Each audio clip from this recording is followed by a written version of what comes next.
Hey everyone, thanks for downloading the program again today. It's great to have you back. Just wanted to remind you to get over to our friends at Cost Price Supplements. Now they can give you all your bariatric supplement needs, but it's not just for yourself. If you have a friend or family that needs to actually get supplements for themselves, they can take advantage of this great deal that you get as well. Use the code word WLSFamily to get 15% off store-wide. Now, obviously, that covers all your bariatric surgery needs and all those supplements that comes with weight loss surgery. But if your friend or family who hasn't gone through the surgery needs something as well, whether it be pre-workout, protein powders, or maybe just general health, vitamins and minerals, get over to Cost Price Supplements because they cover that as well.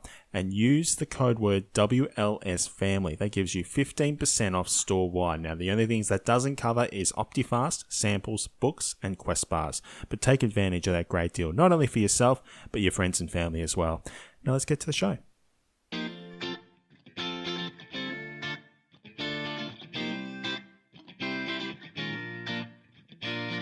You know what I think I've come to the realization of? What? I mean, it's not a massive realization, and it's probably not even a secret. Go on. I really love bacon. Oh my god.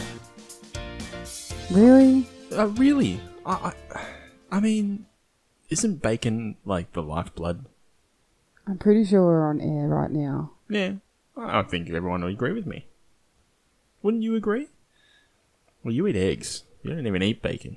I love eggs. Because when I fart, you gag. Oh, dude. Like, there's something not right about that. I mean... About me or the situation? Oh, just about that. That in general. That's horrible. But yeah, you hate bacon. I don't hate it. I concentrate on pure protein. No, bacon is life. How you going, everyone?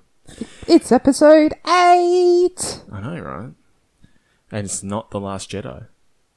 Wow. Well, wow. I mean, it's as epic. I mean... I think you should have a drink of this. No, I think you need to just put that coffee down. I think you need to just chill out. I had a double shot. I wanted to have a spring in my step. You know what? I don't think that's a double shot. I think that's a quad shot. Okay? You are a little bit too hyper right now. Do you know why? Why? Because who we get to talk to today. Yeah, we talked to Tara today, allergic to sugar. It's going to be a good chat. I think she's going to, yeah, bring a lot of things to the table. She's given me a lot of ideas. Yeah, a lot of food ideas. Anyway, before we get into it, how was your week? Well, my week was all right. My week was, a little bit slow, having to wait to come and chat to Tara today. But we've still had a bit of an eventful week, haven't we, Chantel? We have. So thanks to everyone's generosity. Long story cut short, I did apply to get finance for my plastics and I was declined due to my situation with moving home twice in less than 12 months and starting a new job. So I was classified as unstable. So I was declined. I wrote about it on social media and it completely blew up and people have been donating to my fundraiser and we gathered enough money to book in my surgery. So my plastics have been confirmed and they will be going ahead. I'll be going under the knife February 9th. And I'll just be there waving at you, mate. You've already told me you're probably going to be at the hotel playing on the PlayStation. Yeah, I mean, I can't just stand around. There is a gym there. Do I look like I want to go to the gym right now? Oh, it's just a nice subtle suggestion. Oh, right. I get it. Okay. I see how it is. No, congratulations. Thank you. I couldn't have done it without the community. And look, I'm going to continue sharing my fundraiser as much as I can without shoving it in people's faces. And if they www.gofundme/ChantalVSG. But no, it's like if people can, chuck in $5 or $10, it really does help. And we have a kitty where it's all going into that we can't access. And the other day, the deposit was actually paid, so it's all happening. And I'm about $5.5 grand away from paying everything, and I've got until January to do it. Yeah, absolutely. So it's going to be going to be really good. We'll probably even cover the situation if Well, we're still going by then I've as told well. Grant that I want everything to be documented, so I want videos to be done. We'll do podcasts over there. It's going to be a really good section for me to talk about because I will be the one having the surgery done, and I'll be able to talk about it and say how I'm feeling. And I'm excited that he gets to come along with me and be a part of this because this is a huge part of my life that I'm about to let go. Yeah, absolutely. All right. Well, I mean, apart from that, the week has been, pretty quiet on my front. It's been cold. It's been freezing. I mean, And for our those car that are got in Melbourne, fixed. Yeah. Yay. Yeah, for the meantime, anyway. For the meantime. But, it's been freezing in Melbourne. All parts of Melbourne, so anyone who's kind of with us would know what we're talking about. Only a couple of weeks till Noosa as well. I'm excited. Yeah, that's going to be really good. So not next weekend and the weekend after. We'll be there. We'll be broadcasting as well. We Not will live, have a but- little microphone on our phones, so we will be walking around wanting to talk to people. So if you see us approaching you and you don't want to talk, just let us know. Like, we're happy to make you anonymous if you want to be that way, or if you want to talk about anything, just come and talk to us, or we're going to come to you. We will hunt you down. Yeah, that sounds a bit creepy. But, we'll, I'm not trying to be creepy. Well, you don't have to try most of the time. Okay, mate. Yeah. Oh, yeah, I'll, let's see how I go with my social anxiety when I enter the room. I'll be like, oh my God, I'm going to go curl up and die in the corner. Hi, everyone. Well, what we'll do is we'll now, without further ado, get to our chat that we had with Tara earlier today and see what everyone thinks about our chat with Allergic to Sugar.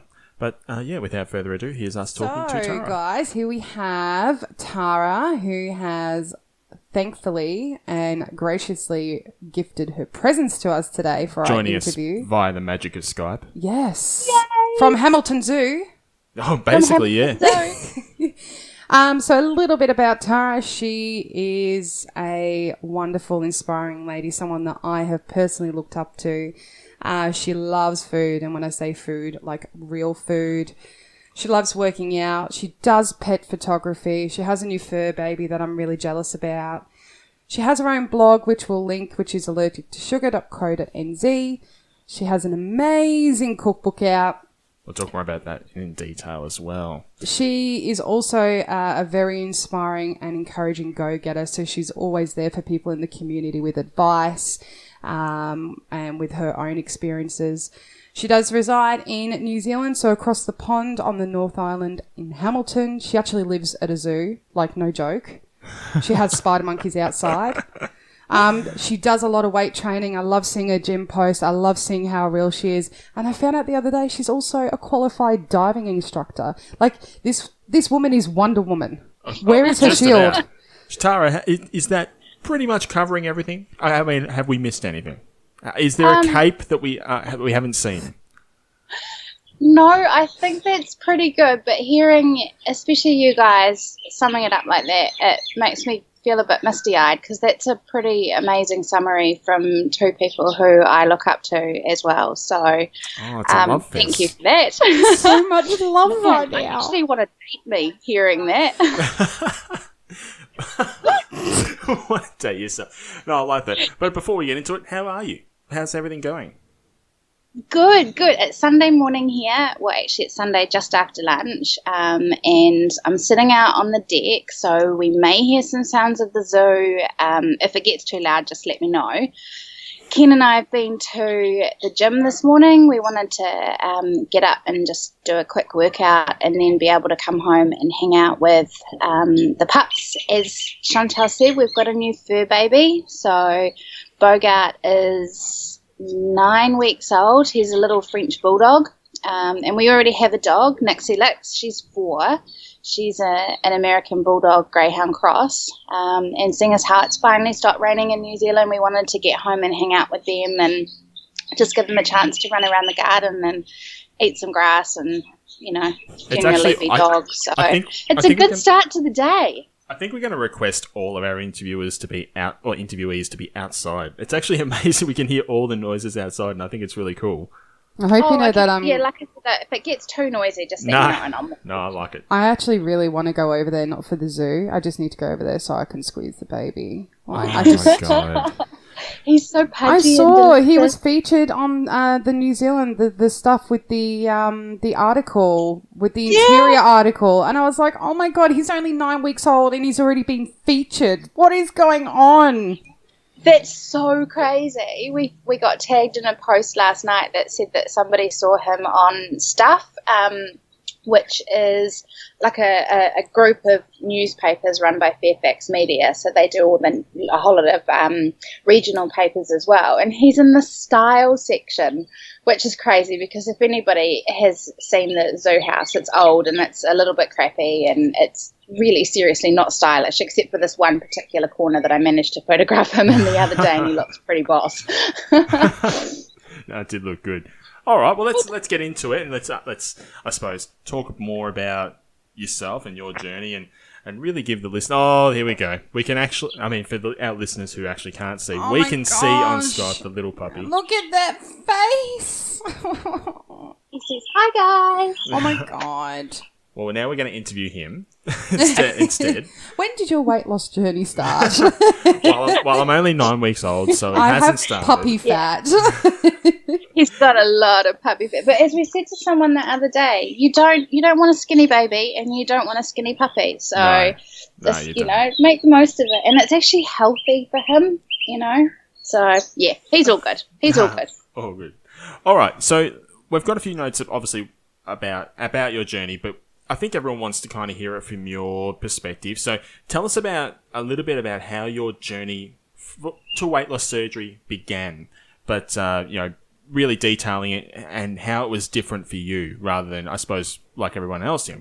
We went along, we decided, we probably just saw our doctor, decided we need surgery, but yours was a little bit more in depth. And tell us a bit more about that. So I've always been big. But never, I hadn't gotten to the point of morbid obesity, which is where I was when I decided that I actually needed to do something. And I'd always said that unless my weight was impacting my life, then I was happy to carry a few extra kilos because I could still do, I was a dive instructor. I was active all weekend. There wasn't a lot of, kind of sitting down on the couch and just blobbing that went on in my life. But when I had to give up diving because it was unsafe, not just for me, but for people that I would have been diving with, and when my pet photography started to get really hard, it was difficult to crawl around and photograph some of the animals, but it was also hard emotionally and mentally because I was embarrassed in front of my clients because I would be puffed, I would be sweating.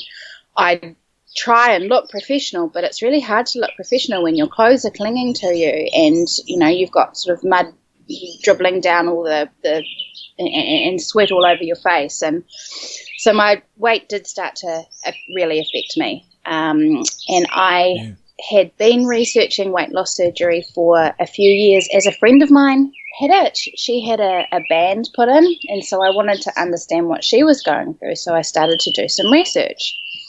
And then as my weight just kept on creeping up and up, Ken and I we followed mainly a paleo lifestyle in terms of our eating. He's a type 1 diabetic, and that's the best kind of foods for him, but we were also relatively active. I couldn't make it to the top of the hill. Him and the kids would run up to the top of the hill with the dog, and I'd stay around taking photos at the bottom, pretending that was okay with me, but seriously, it wasn't. So, so I went to my GP, who was fantastic. I said to him, look, I've been researching this.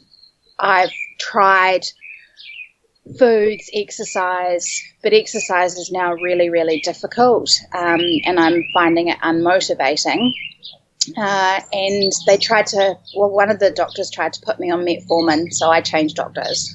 Oh, right. And then finally got onto the list of the GP that I really wanted to be on.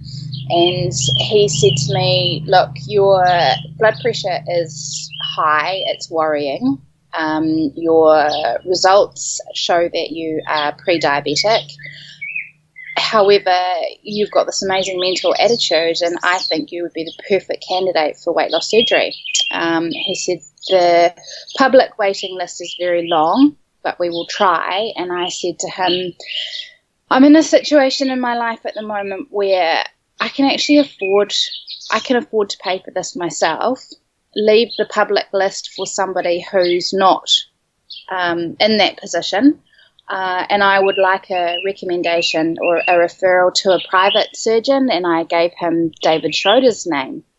And David Schroeder and his wife Andrea have the Hamilton and Wellington Weight Loss Surgery Services Clinic here, and they have a holistic program. They have a consulting therapist, and they have a psychologist, and they have a dietitian and a nurse, but they treat obesity from the inside out, mentally as well as physically. The surgery itself is just one step in this massive long journey, and I really wanted a referral there. So Dr. Oliver gave me a referral, and we were away and laughing.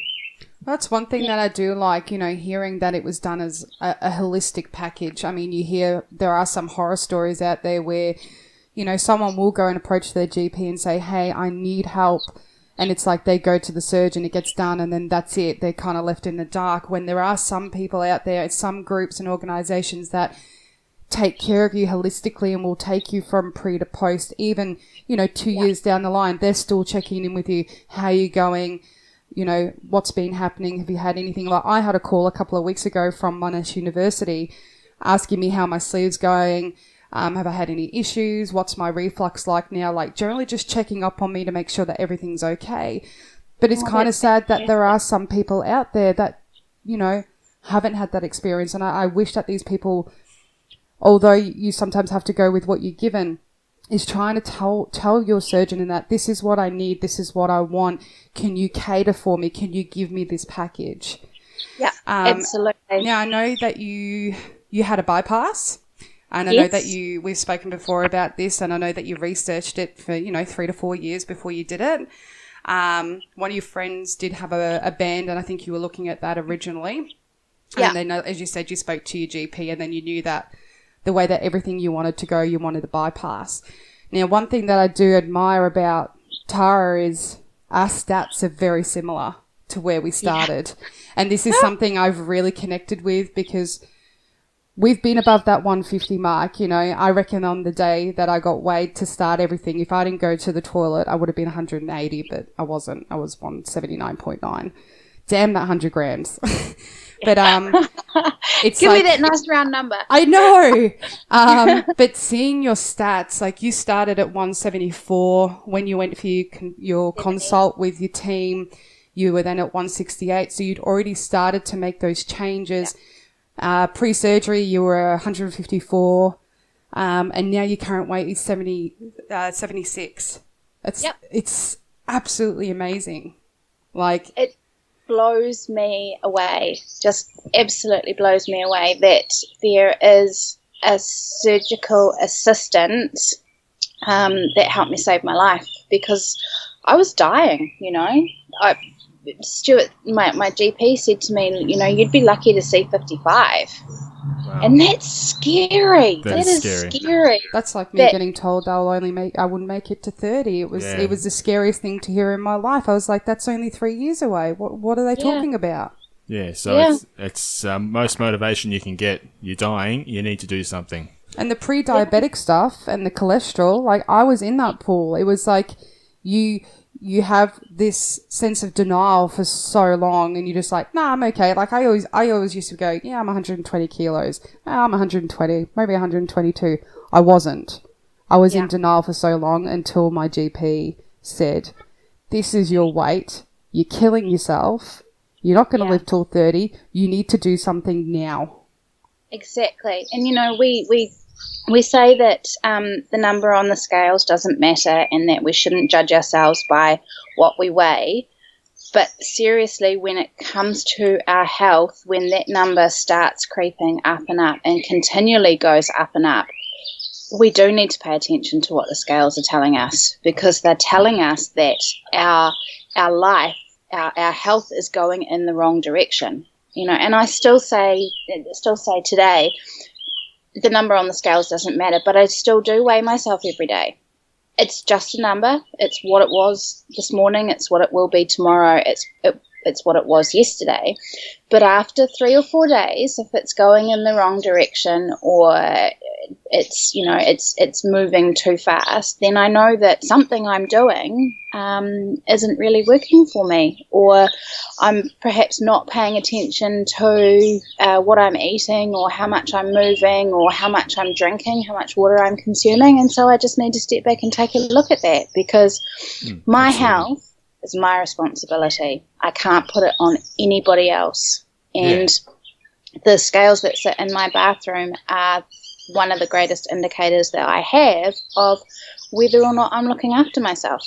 Yeah, for sure. And absolutely, I couldn't have put it better. So for you, I know you've said you did the research over a few years. What ultimately led you to choose the bypass over other surgeries? David Schroeder's, he's probably performed the greatest number in the Pacific. He calls it his gold standard. For somebody of my size, my BMI, it's what he recommended.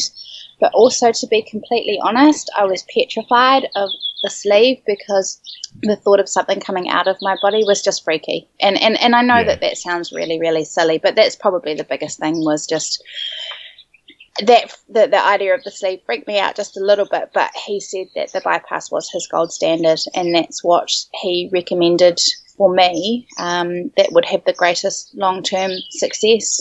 So I put my trust in him and went with what he said. Oh, that's fair enough too. Now, I know that you say your obesity wasn't just about sitting on the couch and stuffing your face, like a lot of, stereotypes seem to think that we do as larger people. I know that you were as active as possible. Do you mind us asking, what was your main contributor to your weight gain? Beer. Beer. I started to get concerned before my surgery that I might have a drinking problem. That I was using it as a crutch. Honestly, I'm an addict. I'm a food addict. There is a distinct possibility that I could have become an alcoholic. Drugs weren't really my thing. I have a bit of a shopping transfer addiction now, which I'm working on. Addiction is pretty powerful. Addiction is real. It is. And we use all different ways and things to comfort ourselves, or to, sort of dull our senses to one or two things that are happening in our lives. And again, I go back to one of the reasons that I really wanted to go with David and his team was because they recognize this. They recognize that we are addicts of one type or another. And it's a lifelong journey to deal with that. Yeah, no, fair enough too. But I think probably one of the greatest contributors to me gaining weight was drinking, was choosing convenience foods, and just really not placing any value on myself, and what I needed to be a fully functioning, able, happy human. That's a really good point, I think, Tara. I don't think a lot of people do that. I don't think people actually put the value on themselves. Yeah. And that's actually a really good point. Probably a reason why a lot of us do get to that point, because you don't actually put a value on your health. You just think, oh, it'll be okay. Oh, I don't feel bad. They just let it go. And I was certainly like that myself. I certainly didn't. I didn't think about my health whatsoever. I just cared about the next good food that I could eat, or in my opinion, what good food was, which wasn't at that time, of course. So I used to get my kicks out of soft drink and eating McDonald's. That was my addiction. It was like I would have those urges to go and get it because it is what my body wanted. And, you know, a lot of people assume that people that do get overweight, it's because they're lazy or it's because they just don't eat good food. That is part of it. However, there is an addiction side of it, and we have many to be different factors. We have to be treated for it. You know, obesity is an illness. It is. It absolutely is. You know, we don't become obese by eating nothing. We have to admit that we have eaten ourselves into that situation, but it happens for reasons. And now, because that filling of myself with food and drink and that kind of thing has been taken away from me, when I feel like, or when I think I need to comfort myself, I need to take a step back for a moment and just look at why, you know, what's happening, what's just happened in that moment that has led me to search out a comfort, either to eat or to drink or in some other way. What's just happened? What's put me there? What's my thought pattern? So, and that's the mental side of it. And you can hide from it all you like, but seriously, it's going to catch up with you sooner or later. So just be upfront and honest. Yeah. No, absolutely good points there. And I think that a fair few people can actually relate to that for sure. So in coming to your decision, and when you actually, you know, coming back to obviously the surgery you took, how did your family and friends feel about the decision that you came to? Probably one of the toughest moments in my life was coming home and telling and telling Ken that I had lost control so much that I needed help. And I came home and I told him that I had made an appointment with our GP, because we share a GP, to go in and discuss this. And he was amazing. He just said, "Babe, whatever we need to do, we're gonna get it done." And my family were the same.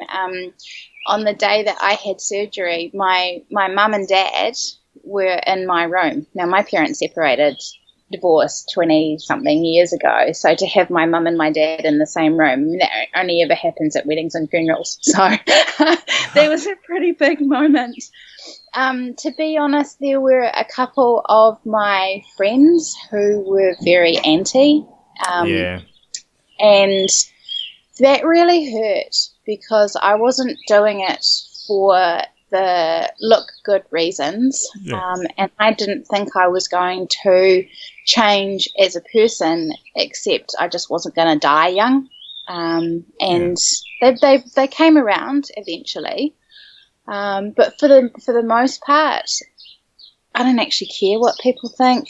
I remember putting up a post on my Facebook page the morning that I went off to the hospital, and it said, "Today I do something for me." And I wrote in that post that people were going to see changes because this is what I was going to do. So I was going to be really upfront about it. I was going to go and have weight loss surgery because I was going to save my life. And that they were more than welcome to ask me any questions, but they were also extremely welcome to keep their opinions to themselves. Yes. Oh, someone just brought me coffee. Yay! Hey. Good job, Ken. Yay! Thanks, babe. So yeah, you know, I've been very, very, very well supported. Very well supported. But keep your opinions to yourself, seriously. Now, one thing that I absolutely love about you, apart from your personality and how gorgeous you are, you have inspired me passionately and with your cooking. So I know that you have a lot of passion for the food that you do now, and you help others with alternatives. We have discussed, you know, stuff that I can't eat now that I can perhaps substitute, and I really thank you for that because you have helped me. I wanted to talk more about your blog and your cookbook. So what actually inspired you to share your passion for food now? So I started my blog and my Instagram account as a journal, and that's really all it's ever been. I never realized, I didn't realize that the weight loss surgery hashtags were so massive, and that there were so many people sharing stories and adventures and that kind of thing, and it really, really took off. And I wanted to originally just document what I was going through and put it in an online diary. But I obviously enjoy photography, and I really enjoy food, and I think that just sort of caught on with a few people who saw that I wasn't going to be eating puree for the rest of my life. We're not rabbits. That's one thing that I love. And you've said that to me so many times. Remember, you are not a rabbit. You are not on a diet for the rest of your life. Like, you just need to change what you're using, use something different, substitute it, and have something that you can have. Like, one thing I love about you is there is no diet needed. You just need to eat real good food. Healthy life equals a great life. And that's a philosophy I've taken from you and I use. Like, we meal prep on Sundays. We've seen each other on Instagram on live videos, meal prepping together. We have little Instagram live offs. That's one thing that I truly appreciate, and, you know, I thank you for getting that into my head and making me realize, and making others realize, especially your followers, that just because you've had this surgery done does not mean that you are on a diet for the rest of your life. And even, you know, and because I enjoyed food beforehand, I really did, and I still enjoy it now. I love making things that are fresh, that look inviting and look delicious, because I like photographing them as well. And so probably I was about 3 months post-op, and I'd been to see my dietitian Georgie at the surgeon's office, and we were talking about what I'd been eating, and she looked through, she had followed me on Instagram, and she'd looked through some of the photos, and she grabbed Andrea, who is David's wife, and we, you know, sort of talked about a few more bits and pieces. And then Andrea contacted me and she said, we'd like to do a cookbook through the surgery's office that's available to weight loss surgery patients, that, you know, follows our 4 kind of golden rules, which I still adhere to. Eat your protein first, drink your water, just choose real food, and, you know, keep your portion sizes real. Would I be interested in doing that? Because she'd seen my photos and she'd seen my recipes. And I said, okay, sure. Thinking, oh my God, what have I gotten into? And it went from there. And we got a few recipes suggested by some of the patients. And the rest were ones that I just adapted from things that we'd found online and things that we'd enjoyed even prior to me having weight loss surgery, because my style of eating, protein first, lots of fresh vegetables, green vegetables, good quality carbs, suits Ken's diabetes perfectly. So, yeah. Oh, that's really good. Oh, I love it works out nicely, actually. It's great having a partner in crime. Yeah, yes. I know all about that. So, how did you come up with the name? I mean, I think we kind of can allude to it, but tell everyone how you came up with the name Allergic to Sugar.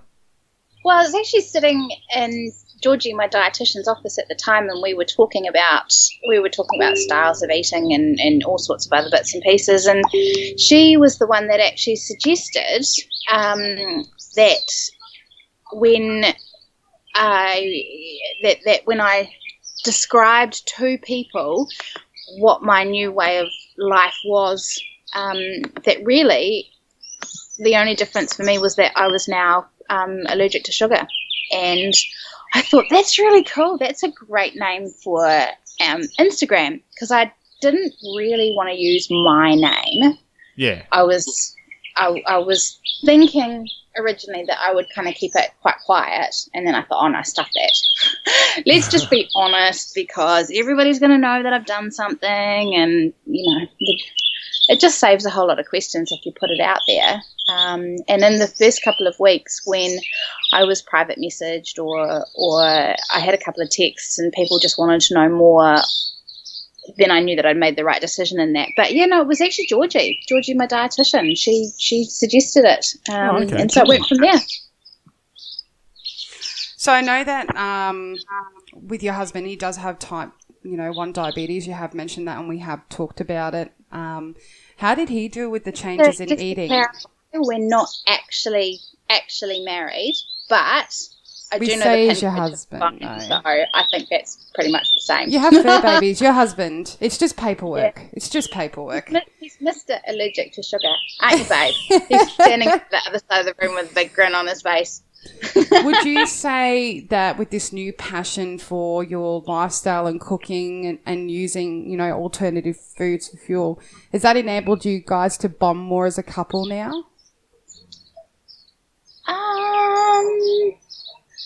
I'd like to think that we have always been pretty tight. We've been together, I'm gonna say 6 years, and I'm looking at him. Yeah, he's nodding. Okay, cool. 6 years. And he's my best friend. We spend a lot of time together. We hang out heaps. We like the same kind of stuff. Although his jokes are much, much worse than mine. It's true. But yes, cooking, exercise, we do all that together. We sit down and we go over our schedule for the week. And we look at what's happening, what's on our plan. We then schedule in our gym sessions and what we want to do and when we want to go. We have a look in the fridge and see what leftovers we've got, what we've got that needs to sort of be used up, or what's available in the freezer. And then we'll go through and we'll write a meal plan for the week that fits in with our schedule. And then we'll do some prep together. And, that's usually after we've been to the gym, and he's the person I actually want to hang out with. Yeah, no, that's really cool, especially when you find someone who you can share your journey with. I mean, obviously you guys have been together for a while, but you can actually share your life together comfortably. No matter what kind of changes you have to go through, especially with what you've had to go through with your weight loss surgery, as well as sharing your love for food and all those kind of things. It's really good to have someone that you can connect with. I'm very lucky that he's seen the best and the worst.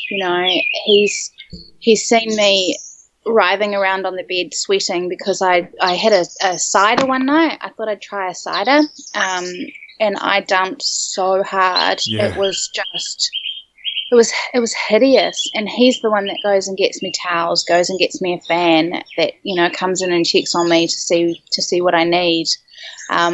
He's seen me. I was in pain probably for about 4 months. I think I was constipated because I was petrified of losing my hair. And so I decided that I would just protein, and all my supplements. And I didn't get nearly enough fiber for 3 or 4 months. And I was pretty much constipated the entire time. And I would be in the toilet for sometimes 2 hours at a time crying. Yeah. Because it was so, so painful. And he's there on the other side of the door saying, I know I can't help you, but just know that I'm here. Yeah. And it's amazing. It truly Absolutely. Is. And then, he's seen all the highs as well. When we walked the Tongariro crossing, which is, I think, about 22 kilometres, and you go across the central plateau of New Zealand, there's no one that I would have done it with but him, even though he tried to hold my hand half of the way, and I'm like, go away. Stop holding my hand, you doofus. I let him take one photo of that, but only one. There's no one else that I would have rather have done it with. He's my sidekick. He's my buddy. So I think it has brought us closer together in some ways, but we've always been pretty tight. Yeah. No, that's awesome. Yeah. But we do have a really serious question to ask you, and I think it's something that we really need to speak about. Okay. What do you think about bacon? Oh my god. Bacon is life. See, I told you, I'm not the only one, Chantel. I'm not the only one. I love it. Oh, but hey, I did make a note. I think Chantel's social shout-out needs a theme song. Oh, thank you. Oh, my God. No, it doesn't. It really partly doesn't. Because her singing is terrible. Oh, my God. Yes! She needs that theme song. Don't be such a dirty holdout. Yeah, Grant. I'm not Yeah. making her a theme song. There's no chance. If she wants a theme song, if people want her to have a theme song, they need to come up with the theme song, not me. Well, you need to stop protesting I'm because not. I'm just saying I'm not making it. I'm not doing it. I will make you all right, bacon we'll if you get make me onto my that. theme. No, I'll make my own But hey, bacon. just going back to bacon, something that we do need to be careful of is that some bacon can actually make you a little bit sicker than you need to be because some of it is coated in sugar and it's actually got more sugar than lollies. And I know it's part of the curing process, but sugar-free bacon is available. And then also just to remember that it's quite a high source of sodium. So if you are enjoying a reasonable feed of bacon, make sure you hydrate yourself. There's wise words. All right, I'll make sure. I will. I promise. Now, one thing I was really excited to talk to you about, I have got a copy of your cookbook, and there is one recipe I really wanted to share with our followers and listeners. Let's talk about your pizza. Who doesn't love pizza? Seriously, that was one of the things I got upset about when I realised I couldn't eat it anymore because of obviously the doughy base and everything. Pizza, tell us about your creation. So pizza actually is, it's not so much my creation. We've sort of developed it into something that works really well for us. But pizza is quite popular in paleo, and people who enjoy a paleo lifestyle. And basically we take some ground up beef mince and some ground up pork and we mix them together with an egg, and then we flatten them out onto a big old tray in a pizza-like base. We'll pop it in the oven for about 20 minutes and then we coat it in tomatoes and cheese and more meat and spinach and whatever flavours and toppings you like. So Ken's actually making pizza for dinner tonight. Yum. You can pick it up, you can eat it like pizza, or you can eat it with a knife and fork, basically just like a big old slab of tasty pie. I think what we'll do is perhaps later on we may do a little bit of a competition where we can get people to make their own and show us what they've come up with. Hey, that's a really good idea because you could do a Mexican-inspired pizza. You could do something Italian with olives. You could do... Oh, we made a meat lovers pizza a wee while ago with basically cheese, bacon, chicken, Yum. pork on a meat base with 3 different types of cheese and some token cherry tomatoes on the top. Well, it's definitely something that we'll do and we want everyone to get involved and let's get everyone to see if they can make one. I know that we want to have a go at doing it and perhaps we will make it into a bit of a competition. Give away a copy of the cookbook. Hey, and what we can also do with this podcast, we will link a copy of the recipe for everyone. I do highly recommend it. There are multiple different, ideas like Mexican, Italian, meat lovers, margarita, supremo. You can go veggie, you can do whatever you want, but I wanted to share it because, as I said before, who doesn't love pizza? No, exactly. I know So I do. good. All right, so we've got a few more questions and then we'll stop bothering you. So what is one piece of advice you can provide to our listeners and followers from your experience and your journey to everything? What is one piece of advice you want people to take away from this interview today? I don't know if I could narrow it down to one. Probably the one of the biggest things for me is do your head work, because with any disease, with any addiction, what goes on in our heads is as compelling as what goes through our hands and our bodies do. So please don't discount your feelings and emotions and how you are managing your life, because we are more than what appears in the mirror, and we are more than how we appear to others. We're everything that's inside, and that's the important stuff. So It is. I keep going back to numbers on the scales don't matter, the size of your pants don't matter. Really, it's everything that's on the inside. So Yeah. Well, the physical journey is a part of it, but the main thing, like, I can take away from yourself and me, and I do, preach it a lot. The mental journey is the real journey. And it's tough. It's really tough. So ask for help if you need it. And if you find asking for help difficult, know that you're not alone. And none of us like to admit that we have moments of weakness, but seriously, we all do. We all do. Absolutely. There's no doubt about that, and I think it's a recurring theme amongst the community. And I think that's something that people who are going to take this journey, and I'll keep preaching that forever. I think anyone who's about to take this journey really needs to, if anything, take any advice from us experienced ones, is that you really need to prepare for that mental journey. It's so hard. It's just nothing you can ever prepare yourself for. And you can do as much preparation as possible and go see the experts and take as much advice as you can. But I think there's nothing that'll ever prepare you for when it really happens to you, especially when you're just not used to it. It's something that, I agree with you. I think it's something that people need to think about before going on their journeys, for sure. A few, some of the strongest people I've seen out there have crumbled. It's natural to everyone, It's a very emotional, mental journey, and a lot of people tend to think that we've taken the easy way out by, getting, stuff done to our stomachs, but they don't see the mental side of it, waking up in the morning and stuff. Waking up in the morning and having that dark cloud over you, and sometimes regretting the decision you made, and then you like, what are you talking about? Like, you've just got to shut that side of your head off, but it's a struggle sometimes. Don't shut it off. Let it out, because confronting it and working through it will help you the next time that you wake up with that dark cloud, and that you've been able to get through it on another day. So today doesn't necessarily seem as daunting, because seriously, we all will crumble. Not once, not twice, but multiple times, and it's okay. Yeah. It's okay to not be okay. It's okay to have a tough day, but at the end of the day, we all deserve our happiness. We deserve to be able to look after ourselves, and we deserve to be loved and cared for by ourselves, by our friends, by our family. So, and I think, I said I can't really choose just what. The other thing that's really important to me that I want everybody to know, or that I'd like everybody to consider, is stop comparing yourselves to other people.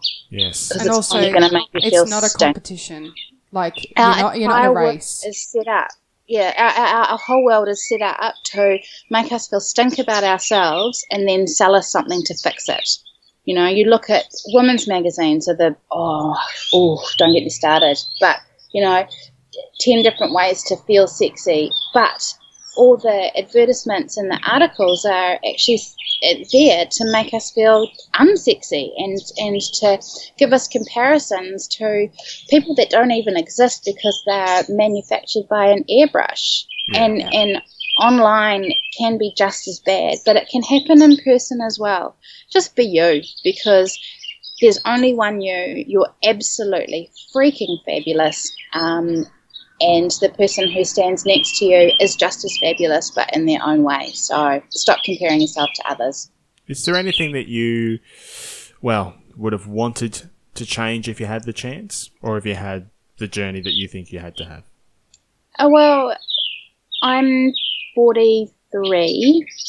If I had known this, I wish I'd done it years ago. That would probably be. That's the biggest thing that I would change, is I wish I'd had this kind of opportunity perhaps in my late 20s, when I could fully appreciate what was going to be involved and actually be able to take myself on the mental journey. But I'm in the right place now for it to happen, so I'll just count those blessings. I've got one more question for you, and I always ask this question. What are your future dreams and aspirations now?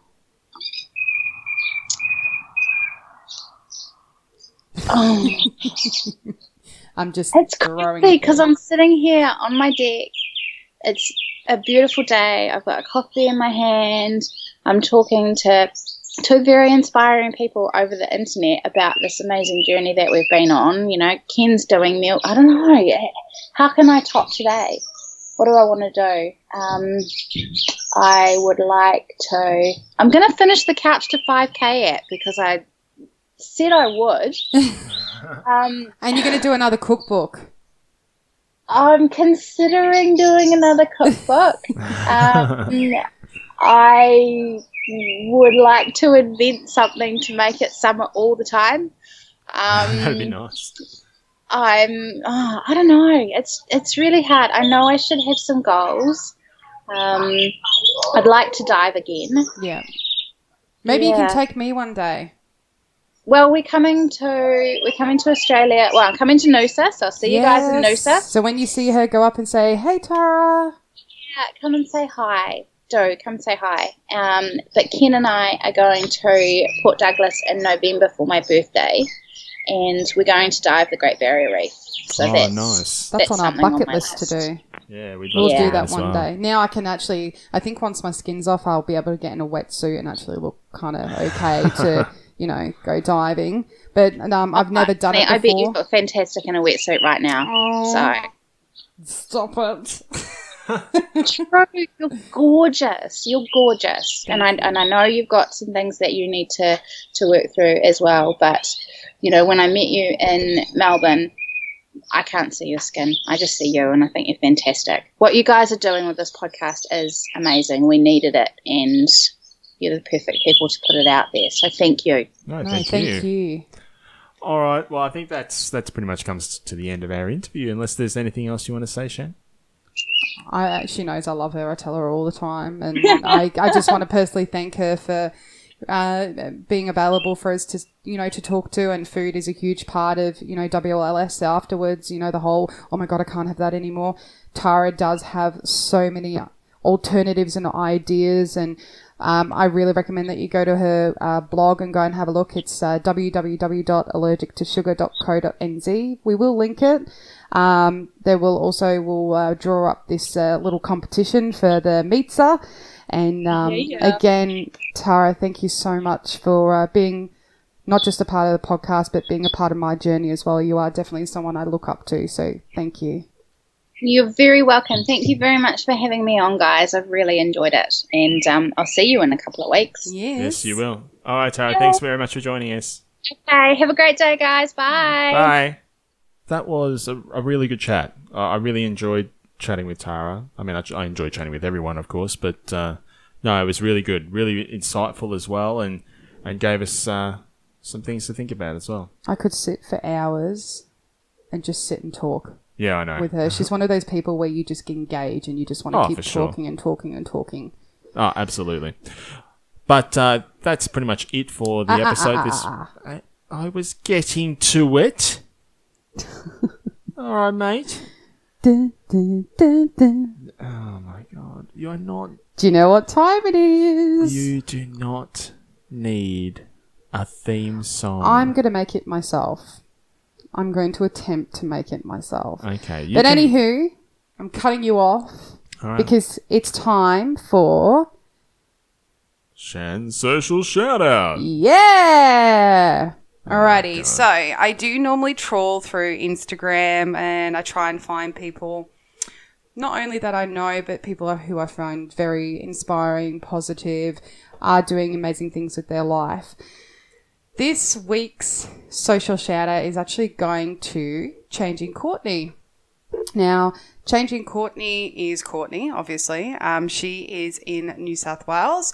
She has lost 55.7 kilos, and she had her sleeve done in November last year. She is an amazing human being. She's so beautiful. Her eyebrows are always on point. I'm always jealous about that. She's very accountable. One thing I do really admire about her is her positive attitude on her body changes. So she actually inspired me to be able to share images of my body. She has put photos up to show the difference in her body and how it's changed. I did the same thing after seeing how brave she was, so I can't thank her enough. Really inspiring, Courtney. Really proud of you. Keep going and keep continuing to inspire the world of Instagram. Well done, Courtney. Really good stuff. Really awesome stuff, but you are still not getting a theme song. You can attempt to make one. I'm going to try. But if it's not good enough, it's not getting on the show. Thanks. Anywho, guys, we will put all the links below, which will cover Tara's blog. And also we will put up the recipe for the meats that we spoke about. We are going to draw up that competition so you can win a copy of Tara's cookbook. We will put those instructions out a little bit later in the week, I would say. Can I enter? No. Why? Because you don't cook in here. I cook. Excuse me? I cook. All right. Well, you can do it and I'll watch. I'll actually record it so everyone can see. Yeah, and it's going to be the best pizza ever. All right. We'll see what Tara says about that. We will.